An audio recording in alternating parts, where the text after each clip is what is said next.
আসসালামু আলাইকুম। তোমাদের স্বপ্ন যাদের জাহাঙ্গীরনগর বিশ্ববিদ্যালয়ের ডি ইউনিট অথবা যারা মেডিকেলের পাশাপাশি জাহাঙ্গীরনগর ডি ইউনিটের প্রস্তুতিকে এগিয়ে রাখতে চাও, তাদের জন্য একটা ভয় বা ভীতির কাজ করে বাংলা নিয়ে, যে বাংলা থেকে কি টাইপের প্রশ্ন জাহাঙ্গীরনগর বিশ্ববিদ্যালয়ে আসে। সো বাংলার একটা মোস্ট ইম্পর্টেন্ট টপিক হলো রবীন্দ্রনাথ ঠাকুর। এই রবীন্দ্রনাথ ঠাকুরের রবীন্দ্রনাথের উপন্যাস থেকে প্রায় প্রশ্ন আসে। সেই রবীন্দ্রনাথ ঠাকুরের উপন্যাসগুলো কিভাবে মনে রাখা যায় সেটা আজকে তোমাদের আমি দেখাবো। আমি তোমাদের তানভীর ভাইয়া। তো চলো আমরা হলো এই রবীন্দ্রনাথের যে উপন্যাসগুলো, জাস্ট একটা গল্প বলবো, ভাইয়ের সাথে জাস্ট 1-2 মিনিট সময় দিবা। ভাইয়া প্রত্যেকটা টপিক, ভাইয়া সবসময় বলে যে আমি ক্লাস নেওয়ার পর তোমার যদি সহজ না লাগে তোমার ওই ক্লাস করার দরকার নেই। তো ভাইয়া প্রত্যেকটা টপিক যেভাবে সহজ করে পড়ায় বা বোঝায়, ইনশাল্লাহ এটাও দেখবা সহজ করে তোমাকে পড়াচ্ছে। তো জাস্ট একটা গল্প বলবো, গল্পটা জাস্ট তুমি হলো শুনবা, তাহলেই হবে। রবীন্দ্রনাথের কি ক্ষেত্রে আমরা মনে রাখবো কি, তার একটা উপন্যাস ছিল। এই উপন্যাসের ক্ষেত্রে তার কি বোন ছিল? 2 বোন ছিল। কয় বোন ছিল? আজকে থেকে মনে রাখবো কয় বোন? 2 বোন ছিল। ঠিক আছে, এই 2 বোন ছিল, তাদের নাম কি কি? একজনের নাম হলো রাজস্বী, আরেকজনের নাম হলো মালঞ্চ। কি বলছি? 2টা বোন ছিল, একজনের নাম রাজস্বী, আরেকজনের নাম কি? মালঞ্চ। এই রাজস্বী একটু গোরা টাইপের ছিল, সে কোনো কিছু মানতে চাইতো না, যে না আমি এটা মানবো না, একটু গোরামি টাইপের। তাহলে রাজস্বী কি ছিল? একটু গোরা টাইপের ছিল।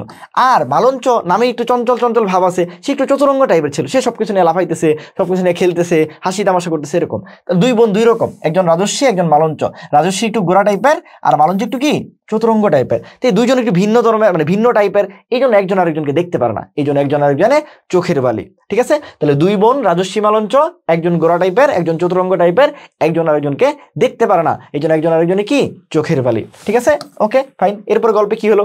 তো এরপর যেহেতু হলো তারা হলো একই ঘরে থাকে, একই মায়ের পেটের 2 বোন, তারা নিজেরা যোগাযোগ করলো যে চল বোন, যে ঠিক আছে আমরা সব ভুলে যাই, আমরা একদিন ঘরের বাইরে ঘুরতে যাই। তাহলে তারা যোগাযোগ করলো, একদিন যোগাযোগ করে কই যেতে চাইলো? ঘরের বাইরে যেতে চাইলো, ঘরের বাইরে যেতে চায়। তো ঘরের বাইরে বলতেছে যে বোন কই যাবি? তাহলে বলতেছে চল আমরা হলো বউ ঠাকুরানীর হাটে ঘুরতে যাই। তাহলে কোথায় যাবে? বউ ঠাকুরানীর হাটে ঘুরতে যাবে।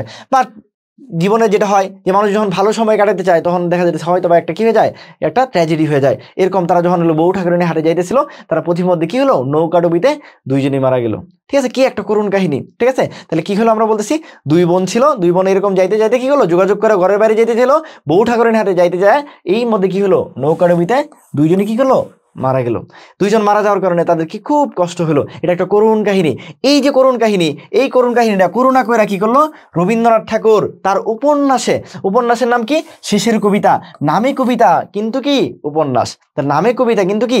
উপন্যাস। এই শেষের কবিতায় উনি কি করলো? 4 নাম্বার অধ্যায়ে এই জিনিসটা কি করলো? সংযুক্ত করলো। কয় নাম্বার অধ্যায়? 4 নাম্বার অধ্যায়। এই যে টোটাল গল্পটা বললাম, জাস্ট তুমি 1-2 বার শুনবা, দেখবো তোমার মাথায় গেঁথে গেছে। আবার একটু ভাইয়া বলতেছে, কি বলছি? রাজস্বী কি ছিল? 2 বোন ছিল, একজনের নাম রাজস্বী, একজনের নাম মালঞ্চ। রাজস্বী একটু গোরা টাইপের ছিল, কিছু মানতে চায় না, আর মালঞ্চ একটু চতুরঙ্গ টাইপের ছিল, একজন আরেকজনকে দেখতে পারতো না, চোখের বালি ছিল। এরপর তারা কি করলো? যোগাযোগ করে ঘরের বাইরে যেতে চলো।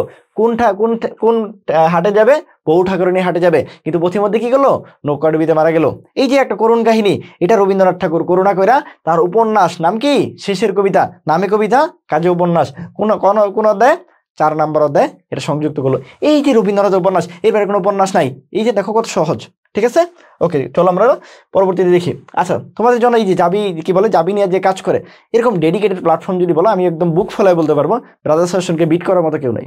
ঠিক আছে, আনবিটেবল ইনশাল্লাহ। ঠিক আছে, এবং আমাদের গত বছর যদি সাফল্য তুমি দেখো, 310টা সিটের বিপরীতে প্রায় 150+ চান্স, এবং 3টা শিফটের প্রথম কিন্তু আমাদের, 3টা প্রথম কি আমাদের হয়েছে, 3টা শিফটের প্রথম।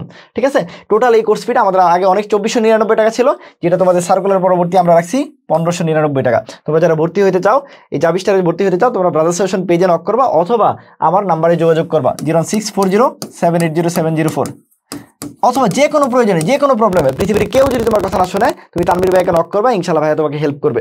ঠিক আছে, ওকে। তাহলে এই যে উপন্যাসের নামগুলো এখানে দিয়ে দিছি তোমাদের, এই 10টা উপন্যাস। ওকে, চলো আমরা একটা 2টা প্রশ্ন দেখি। দেখো শেষের কবিতা একটা কি?